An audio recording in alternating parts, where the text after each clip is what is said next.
Good morning. Happy Easter, everybody. I'm so glad that you are here. You look great. Thank you for being here today. Welcome to those who are joining us online. Glad that you are worshiping with us for Easter Sunday as well. Ian mentioned that we do love a comeback. Like I think everybody I know enjoys a comeback. We like rooting for the underdog. It is Masters Week in addition to being Easter Sunday. Seems like every year people are wondering whether Tiger's going to make a comeback. The couple of leaders this week, I'm kind of hoping the amateur makes a comeback over the next round and a half that we have to go today. We like good comebacks. We like sports comebacks in general. Not just golf, but we like it especially when our team is behind and they find a way to come back. Everybody has counted them out. Everybody has assumed that they can't do it, and they defeat the odds. They turn everything around and make a comeback. If you're familiar with the ESPN odds tracker, maybe you're familiar with the game flow graph. There's this graph that, as the game goes along, shows who's winning and by how much, and it switches back and forth based on who's winning. But then there's this other percentage that is the win probability. And I've never understood what use that is, but nonetheless, they have it there. So at some point in the game, it'll say this team, there's a 70% chance they're going to win. There's a 80% chance they're going to win. I always love it when there's like a 90% chance this one team is going to win, and then there are a few key moments in the game, and the other team comes back and wins. It's like that 90% probability. It had absolutely no point to it. There was no reason for it being there. We like a good comeback, unless the Falcons are winning 28-3, right? So you were thinking it.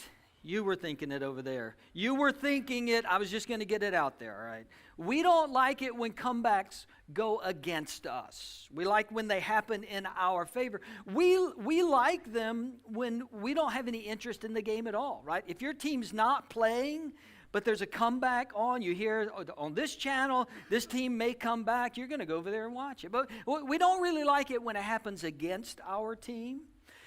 Here's another interesting thing about comebacks, though, is that sometimes even a comeback that works against us might eventually turn around and work for us. Georgia fans, you're here, I know.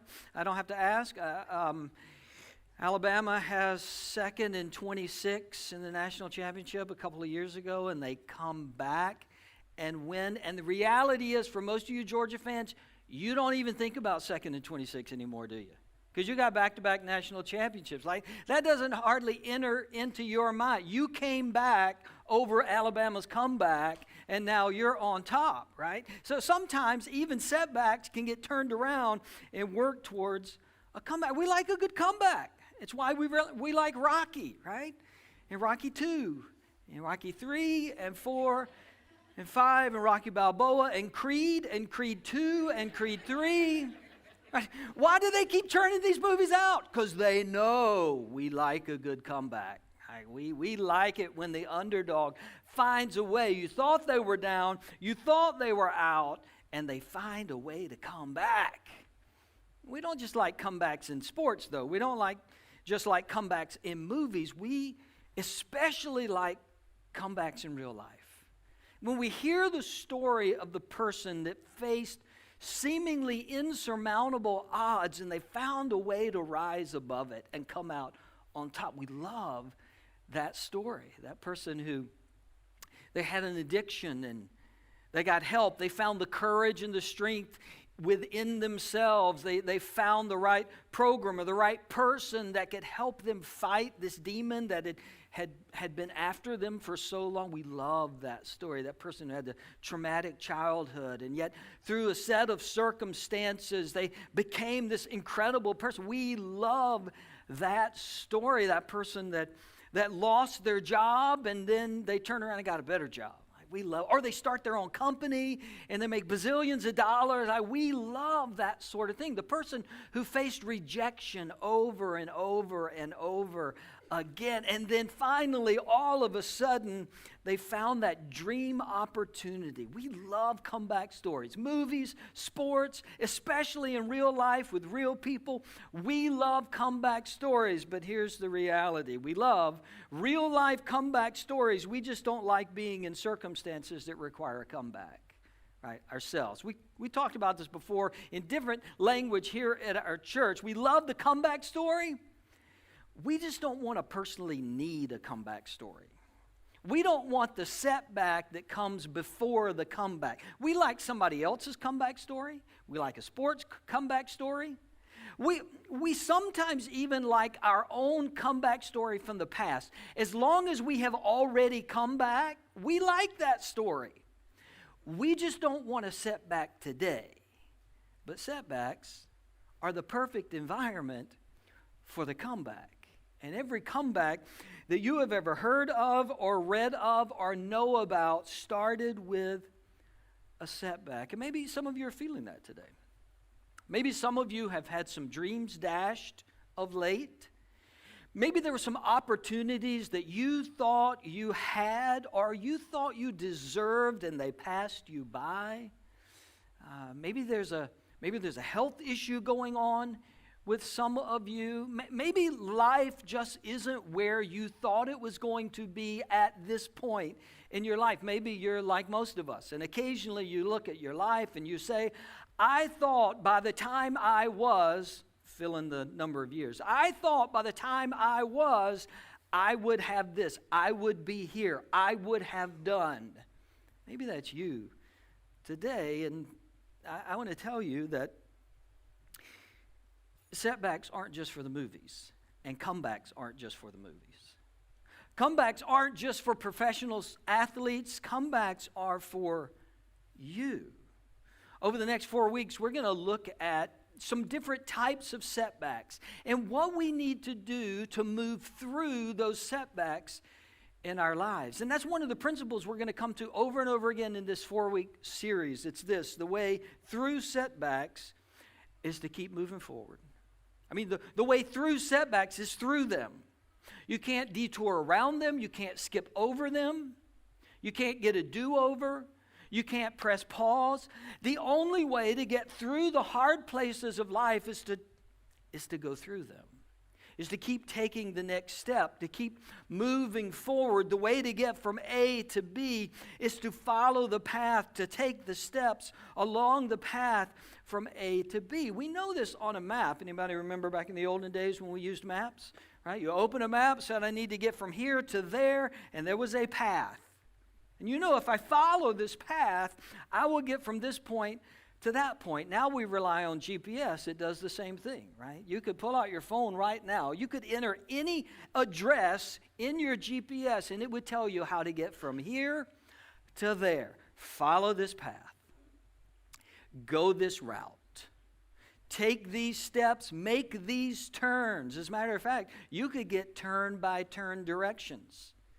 You wouldn't have to miss a single turn, because every time you come to a decision, a voice would speak from somewhere and say, turn right, get off here, exit 61, turn left. Turn by turn directions. There's a voice that's going to guide you through every step from this place to that place, and there's going to be no surprises in the middle.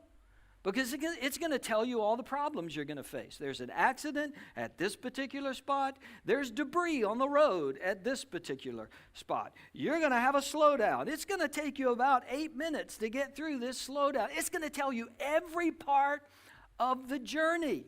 The only way to get from here to there is to take the journey. Now, the problem with life setbacks is we don't get turn-by-turn directions. We don't always see a clear path. We don't always know how long it's going to take us to get there. Your GPS will tell you if you want to get from here to there, it's going to take you 43 minutes. You will arrive at 10:32. Life setbacks aren't that way, are they? They don't come with a set of directions that say, hey, if you just follow this plan, in 2 weeks you'll be out of this. Hey, if you just follow this path, in 6 weeks it'll all be over. You'll be at point B. You'll be at your comeback. That'd be nice. That'd be nice to know I'm only going to be in this for a little while, and in just a few weeks, it's all going to be over. But the setbacks of life, they don't come with that sort of specificity. What you and I have to figure out is, how do I take the next step today? I can't get from A to B today, but what's the step I'm supposed to take today when you're discouraged, when you're depressed, when life seems to have failed you, when you're disillusioned, when you thought you were going to get it and you didn't get it? What am I supposed to do today? What is the one step I can take today? And in the worst of circumstances, sometimes that's a very small step. In the worst of circumstances, we have to figure out what's that one small step I can take today, and just keep repeating that small step until I feel capable of taking a bigger step. Sometimes, some of us have been there. Sometimes the one step I can take today is get out of bed. Some of us have been at that point, emotionally, physically, with life. It's like, the one thing I need to do today is get out of bed and get started. And tomorrow, I need to get out of bed and get started. And the next day, until I can take a bigger step, until I see a little bit more of the path, until I know a little more that it's right turn or left turn, I just got to keep taking this really small step until it's time to take a bigger step. You just got to keep moving forward. You got to keep moving forward. But there's good news, better news in the moving forward, and it's this: God's with us, strengthening us when we face a setback. We're not taking little steps by ourselves, big steps by ourselves. We're not trying to decide right turn, left turn by ourselves. You may not hear a voice the way you do with your GPS, but God is with you in the setback, in the struggle, in the challenge, in the questions, in the I don't know what to expect. God is with you. He's not standing at the finish line. He's not standing at point B waiting for you to get there. He's not standing at the finish line saying, I sure hope they get here someday. I hope they make it.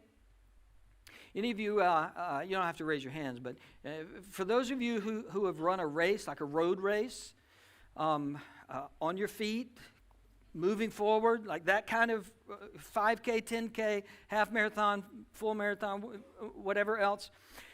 If you've ever done those, you know that at the finish line, there's always a crowd of people. And often family will wait for you at the finish line. And when you get to the finish line, everybody's screaming and cheering and yelling. Usually there's a big scaffolding. It has the time clock on it, how long it's taken you to get there. There's sometimes somebody with a microphone, and they're calling out people's names. Hey, give it up for, and everybody's screaming. They're giving you water and Powerade and food. And here's the reality. When you get to the finish line, you don't need help celebrating, do you? Like, you're just so glad to be there. You're just glad you don't have to run anymore. Right? You are thrilled that you were there. The finish line is not where you need encouragement. Mile 3, when you threw up, that's when you needed encouragement. Mile 5, when you got cramps. Right? The hamstring you pulled at mile 15. Right? That knee pain you started feeling about mile 17. You didn't think you were going to get to the end of this race. That's when you needed somebody to come beside you and say, hey, we're going to make it. We're going to make it. I know it doesn't feel like it right now. You're going to make it. You can do this. We're going to get all the way to the end. Celebrating at the finish line is wonderful. I need somebody in the middle of the race, though. I need somebody who will say, we can do this. Keep moving forward. My wife wanted to run a marathon years ago, and I had run one, and so we were going to run it together. It's a longer story than I'm making it out to be. I'm going to give you the cliff notes here. We got about mile 15, and she was done. I mean, totally done. So being the good husband, I started distracting her. I said, oh, well, look over there, and there's this over there. It was a Disney World marathon. There's a band playing over there. Oh, look, there's Goofy. Look, there's... And about mile 20, she said, I just need you to be quiet for a little while so I can get myself together. And I was quiet for a while after that. Look, God's in the middle of the race, And God's not annoying the way I am in the middle of a race. Like, he's not annoying. God's strengthening us. God's upholding us. As a matter of fact, that's what the psalmist says. In Psalm 145, verse 14, the Lord upholds all who fall and lifts up all who are bowed down. Not at the finish line, when they fall, when they cramp up, right? When the knee pain comes, when the discouragement comes, when the opportunity passes them by, when they wonder if they will ever get the chance, when their relationships seem to struggle. In that moment, in the setback, in the hard parts, the psalmist says, the Lord upholds all who fall. He lifts up all who are bowed down. Proverbs 24 has this interesting line. Do not lurk like a thief near the house of the righteous. Do not plunder their dwelling place. For though the righteous fall 7 times, they rise again, but the wicked stumble when calamity strikes. Kind of an odd verse. What he's saying is, look, you better not mess with the people of God. Like, don't mess with the righteous. Do you know who those people are? Do you know who they are? They're the people that every time they fall down, they get back up. They fall down 7 times, they get back up. You can try to destroy them. You can try to wipe them out. You can come against them if you want. The people of God, when they fall, they rise. They rise again. They start moving forward again. And we know the reason that happens is not because of us, because we don't always feel like getting back up, do we? We don't always feel like taking another step. It's not because you and I in ourselves have some superhuman strength. It's because God upholds those who fall. You rise when you fall, not because of your strength, but because God is able to lift you up in the hardest moments of life. And he's able to do that because he's already experienced the greatest setback as well. He knows what it's like to be rejected. He knows what it's like for people to turn against him. He knows what it's like to agonize in pain. Jesus experienced and defeated our greatest setback of all. Just before Jesus is arrested, he's praying in the garden. Luke tells us in verse 22, Jesus withdrew about a stone's throw beyond them, knelt down and prayed, Father, if you are willing, take this cup from me, yet not my will, but yours be done. And being in anguish, he prayed more earnestly, and his sweat was like drops of blood falling to the ground. Jesus knows what it's like to agonize. Jesus knows what it's like to hurt. Jesus knows what it's like to be broken. Jesus knows what it's like to call out to God and say, God, why aren't you doing something? God, why don't you change this? God, why don't you step in? Jesus knows that weight. He knows that brokenness. He knows what it feels like to be rejected.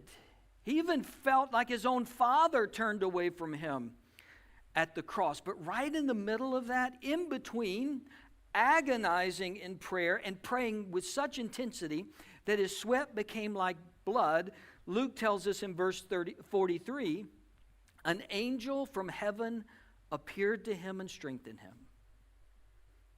Didn't take him out of the situation. He's agonizing in prayer, followed by he's praying with such intensity, asking God to do something that his sweat becomes like blood. And right in between those, the Bible says that God sent an angel to strengthen him. Now, I don't think you've ever seen an angel. If you have, I'd love to hear the story. I've never seen an angel, never heard from one.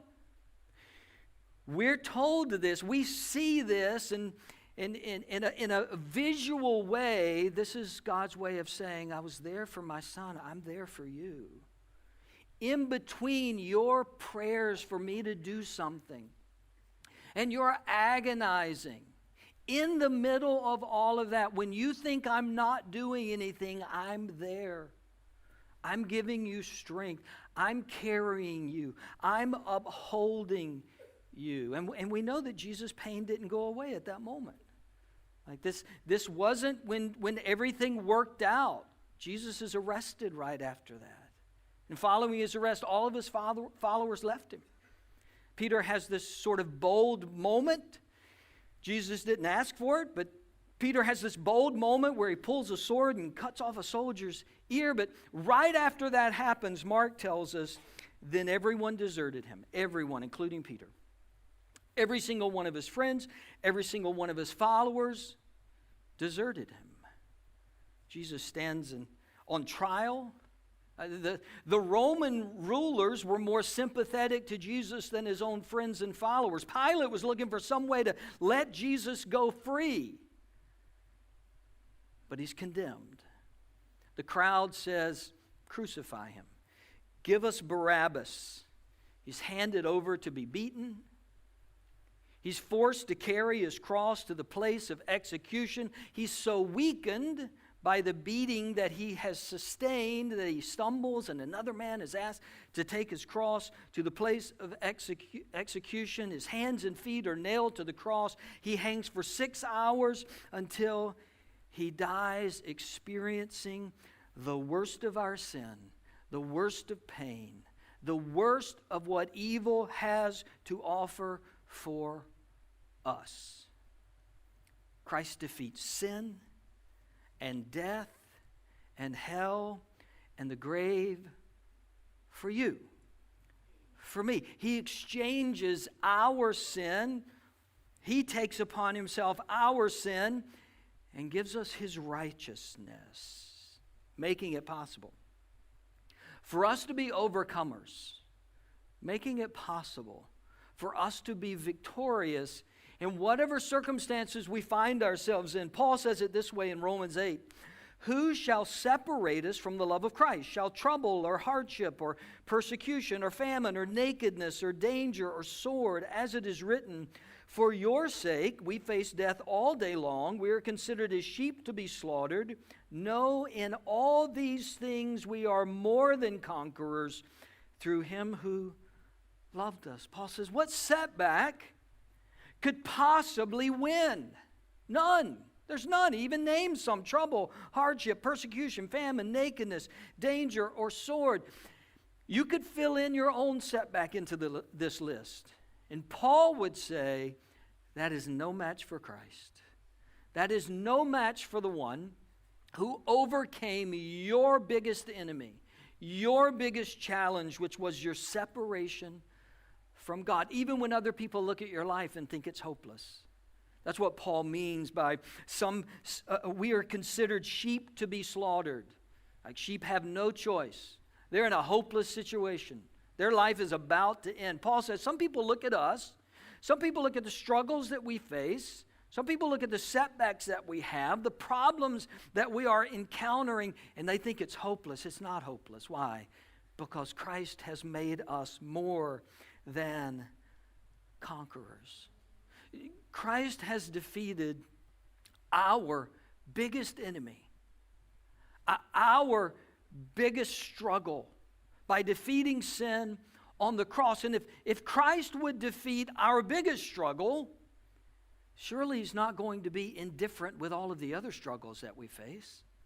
Surely he's not going to be callous toward, uncaring toward all of the other setbacks that we face. He's going to give us strength in those as well. He's going to make us victorious in those as well. He's going to make us more than conquerors in those as well. Not just when we die, not just at the finish line. We sometimes have this view of God when we get to heaven, and he's going to be applauding. It's going to be so great that we made it. No, he's applauding now. He's cheering now. He's with us now. Not standing at the finish line hoping we make it. He's with us right now. Paul kind of marries these two ideas of what's going to happen in heaven and what's currently happening now.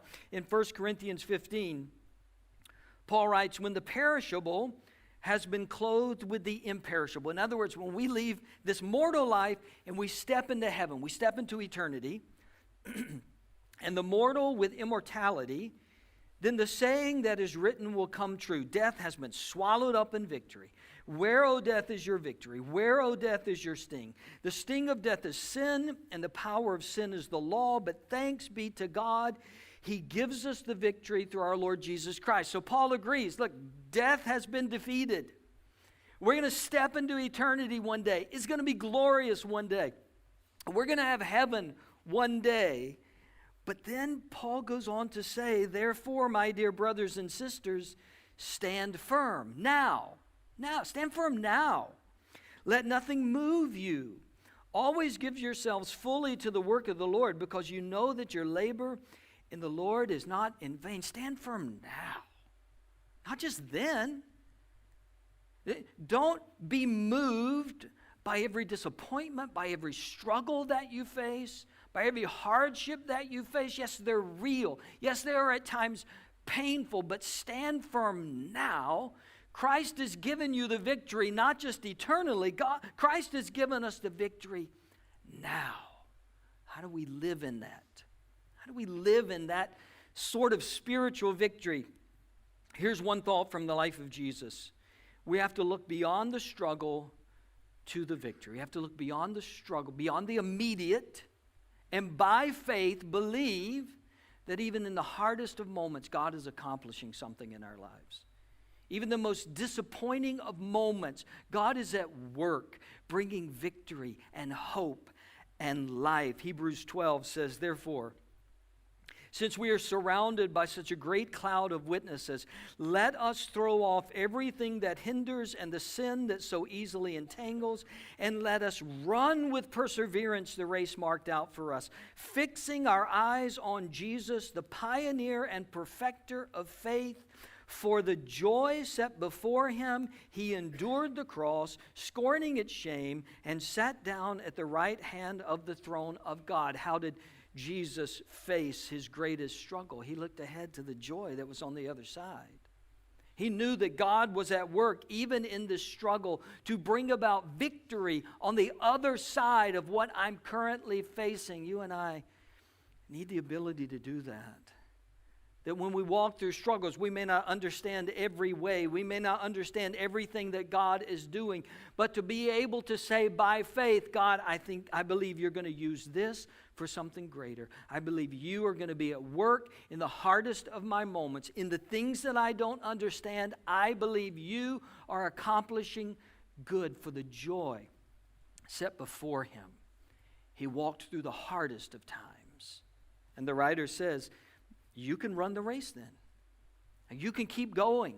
You can persevere, not in your own strength, but in the strength that Christ has won for you. You can make a comeback, no matter what the setback currently is in your life. Listen, someone here needs to hear these words. Comebacks are not just for the movies. Being an overcomer, more than conqueror, is not just for sports. It's not just for other people. It's not just for people that you read about or hear about. It's for you. Christ wants to give you victory. Christ wants to give you hope. Christ wants to walk with you through the difficult moments of life and bring you to the other side where you will be able to look back and say, God was with me. God upheld me. God was faithful. God gave me victory. Would you bow your heads and close your eyes for just a moment? Look, life is full of setbacks. It's full of struggles. It's full of pain at times. It's full of loss. But we are promised again and again and again in the scriptures that just as Jesus came back over death and hell and the grave, he wants to help you come back too. He wants to give you strength and power and victory and hope and life. Whatever you're facing right now, put your faith in him. Trust that the one who overcame death and hell and the grave can overcome what's challenging you right now. God, we ask that you would come minister to our souls, encourage us, that you have made us more than conquerors in this life. Not someday when we die, not when we get to the finish line, not when we make it to heaven. Right now in this life, you are giving us victory. And in this room, God, there are people who have been discouraged lately. There are people who have struggled to have hope in the last few weeks. Encourage their hearts. Remind them that they are not running alone, to keep taking the next step and taking the next step, because you are at work in their lives. Help us to be faithful till we see the victory, God. For I pray it in Christ's name. Amen.